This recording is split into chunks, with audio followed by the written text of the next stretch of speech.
Welcome to Keys to the Crown, presented by Crown Royal. I'm joined by Marcas Grant, fantasy football expert. Erin Summers here for the Saints.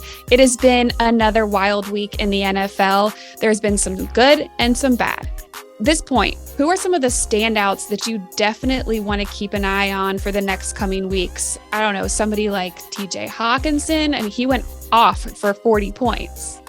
Yeah, TJ Hawkinson has been great. I mean, really, the whole Detroit Lions offense has been worthwhile, which is not a phrase I think we're used to saying, but they're the top scoring offense in the National Football League. Jared Goff has been great.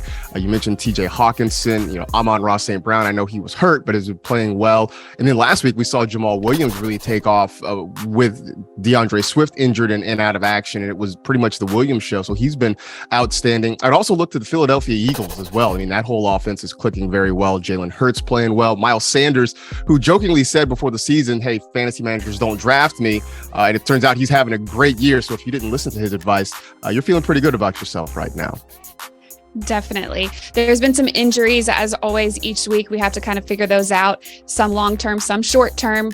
Long-term, obviously, Broncos running back Devonte Williams. Who are you looking at to pick up in some of those different injury situations? Well, Mike Boone is going to be the first guy. He will probably be the most popular guy off the waiver wire this week, because it is a long-term injury. A lot of times you're picking up guys and it's sort of a short-term situation, but Boone is going to be there the rest of the way, he and Melvin Gordon in Denver. Another injury situation to watch is Cordarrell Patterson down in Atlanta. He's been placed on injured reserve, which means he's going to miss at least the next 4 games. Tyler Algier, the rookie, is a guy who I sort of liked before the season, and he was very quietly getting more and more opportunities in the Atlanta offense. Now he will take center stage with no Cordarrell Patterson. If you're in deep leagues, then maybe Caleb Huntley is an option for you, but I don't think he's going to get quite as many touches as we'll see with Algier.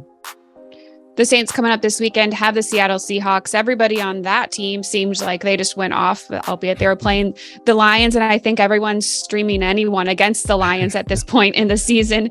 Looking at fantasy numbers for this upcoming matchup, who are some starts, sits, and a sleeper in that one?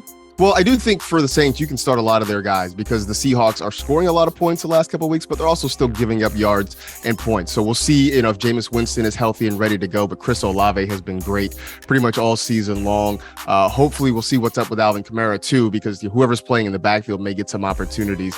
On the flip side, I still like Geno Smith kind of as a sleeper, mostly because the Seahawks offense rather has changed. The first couple of weeks, it was very slow, very methodical. The last 2 weeks, they've just gone out and let it rip. They're running at a higher tempo. They're letting Geno throw the ball. He's been very effective. So he definitely has some sleeper potential this week. But I think on the whole, could be a really entertaining game. I expect a lot of points between these two teams. Yeah, we're happy to be back home. Apologies to everybody who missed out on Alvin Kamara because it was an early game in London and didn't know he was going to be inactive.